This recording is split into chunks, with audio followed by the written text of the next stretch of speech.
I feel a little guilty. I really do. So Mateminco sent me this FW3 combination LEP and LED flashlight like 2 years ago. Okay. And it fell off my workbench. Like, what happens, I set it on the workbench, and first off, when it came in, the box here, if you see it, it says LED flashlight, not LEP. And so I didn't recognize what had been sent to me.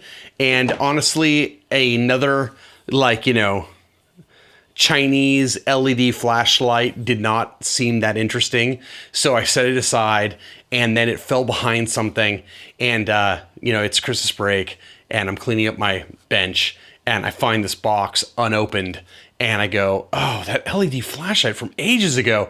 And I open it and I go, oh, it's the combo LEP and LED flashlight. It's like, oh my gosh. So anyways, let's dive into it. Quick review here. I'm not gonna do too much editing, but I will go outside and we'll take a look at it because that's what you really want to see. But I want to point out, and I think this is interesting, that I've got a custom light back here by LM Toolworks. This light right here, this light by LM Toolworks. And of course, you know, a flashlight like this is mostly all about the machining. But this is called a Grand Tala, and what appealed to me was this. Let me flip the camera around and show you.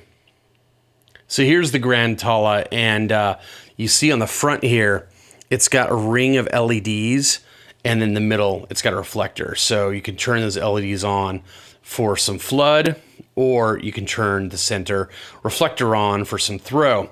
And here's how it looks. So if I click once, you see it's kind of floody there, and then when I keep clicking, I get a throw channel. Now, what appeals to me about this light, this combination ring, LEDs, and then reflector in the middle, is precisely what's going on with this one, but this one smokes this one in terms of performance. Of course, this is a production light. It's not the same thing as a handmade. This is literally a handmade light by LM. And so there are different classes. This is a custom light, this production. But let's take a look at it real quick here on camera, and then we'll go outside and check out the performance. So what it is it's a tail switch only, and it's a forward clicky, meaning half presses turn it on, full press latches in. There is, you know, a tactical ring here, which can be removed. This is my only bad thing about this light, is that this ring, the way it comes, it just is spinning freely, and I don't like that on a tactical ring. So you can see that right here, there's a little green right there. I put an O-ring, I had an extra glow-in-the-dark O-ring, I just shoved it in there and tightened it up, and now everything's, you know, nice and tight, and it's sitting great. So it can tail stand, and there's a guard here, a guard on either side for the switch. When we go outside, notice that there is a blue light in the tail that's on all the time, which provides kind of a tritium looking thing on each slot around here. I'll show that outside so it's more obvious. And the button glows. So for location at night, locating it. And then the operation's pretty simple. You just half press and it goes into the flood. So I'm holding half press. If I let up and half press again, it goes higher. If I let up and half press again, it goes to highest on the flood. And then when I let up and press again, oh, there's another one. And I let up and press again, then it goes to LEP, and then medium LEP and a high LEP. And then once I, actually on the high LEP, it also, it's hard to see on camera, but it's activating the ring of LEDs as well as LEP. So you're getting LEP and flood. That's basically the UI, and it keeps cycling. So I can go click, click, click. See what it's doing here? Okay, so it goes through all these modes. Now, and then just you latch it. You just click in when you want to stay on the mode you're on. Now, what's really smart about the interface is the mode after high LEP is LEP and spill, LEP and flood. So the reason I mention that is because there's a shortcut, a double click shortcut gets you to jump through, you jump straight through all the floods to the LEP. So in normal operation, if I tap, tap, tap, I go through all these flood modes. But if I go tap, tap, tap, tap, you see I'm instantly on the LEP. Well, now, reason this out, if I go tap, tap, and then a tap like delayed afterwards, I'm going to go to the mode after LEP, which is LEP and flood. So you kind of get two shortcuts for one, meaning if I want to go into the floods, just tap like you would. If you want to go straight to LEP, just tap, tap, and you're on LEP. And if I want to go to LEP and flood, I go tap, tap, wait a sec, and tap again. So it's a really smart interface. I really like it. And there is a hidden tactical strobe if you want to go 3 taps fast. 1, 2, 3. Okay. Let's go outside. Let's just take a look, man. This is a great light. Let's go outside and take a look. I'll show it against the LM Toolworks, which it's going to smoke the LM Toolworks. But let's go take a look. Okay, I'm out front, and first I wanted to show you these little kind of, like, they look like tritium slots, but they're really just holes that show the blue light emanating from within the tail. And if I turn it this way, you can see the blue light on the switch itself. So it's not really bright. In daytime or any type of level light at all, like ambient light, you're not gonna see it. But at night, definitely locatable. This would not keep you up at night, but you can definitely find it. Looks cool, I like it.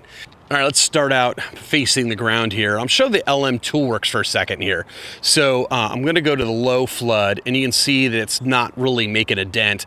All right, now here's the high flood, and you can see that, you know, that's what you get on this light, and it's definitely not making any of the nearby trees. So let's compare that to the 3 levels of flood on the FW3, which is gonna smoke it, of course. So here's the lowest, here's medium, much higher already, and here's the high. And the high is so good that it's basically, you know, lighting up everything in a close proximity to me. Let's take a look at how the throws look. Okay, so I'm gonna go past the 2 floods to the first throw. Now, there's 6 levels of throw on this light, and we're gonna try and hit this 20-meter tree over here. The first mode's not gonna make it at all. Second mode, not really. Third, there we go, starting to get it. Fourth, fifth, 6, and that's the highest it goes. And this is, you know, an LED inside a reflector. It's an XHP to be exact, 4000K XHP. And you can see that the second pointy tree over there, which is 55 meters, it's, you know, it's making it, but barely. But I'm definitely not going to make the tree line in the back. The palm tree's at 150. So that's what the LM Toolworks does. Again, it's no comparison, but I just think it's interesting to get a baseline. Now let's do the FW3 from Mateminco. So I'll go ahead and go through the floods here. Here's the 3rd highest flood, and you can see it's hitting that tree just a little bit. You can see it's lighting up a little bit. But now let's go to the LEP, okay? So you can see it's hitting that tree, no problem. The pointy tree, no problem. And in the back, no problem. Let's go to the middle mode. Okay, there's the middle mode, and let's go to, and here is the high, which has both channels on, and you can see it's lighting up in front of me as well as these other distant trees. Let's go ahead and zoom in to that 150 meters.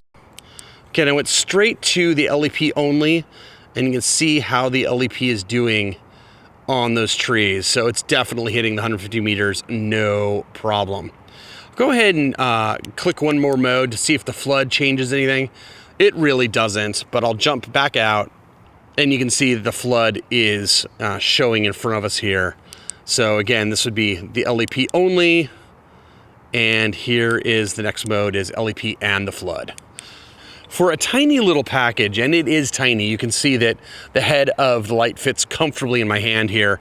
It is not an LEP that is knocking my socks off, but the combination of LEP and flood makes this a very useful pocketable light. You know, LEPs themselves are not very useful.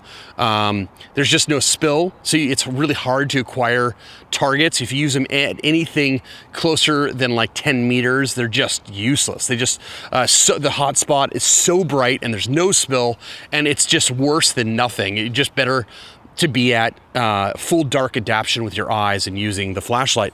But, you know, with these flood modes here, This is a really extremely usable LEP. I'd use this for hiking and then flip over to the LEP to see something really distant. And the ability to have the flood and the LEP on at the same time is really awesome. So I'm gonna wrap up this video by saying, sorry, Mateminco, for losing the light for 2 years, but here is the review I promised. I looked it up, and for an LEP with LEDs, the price is really nice.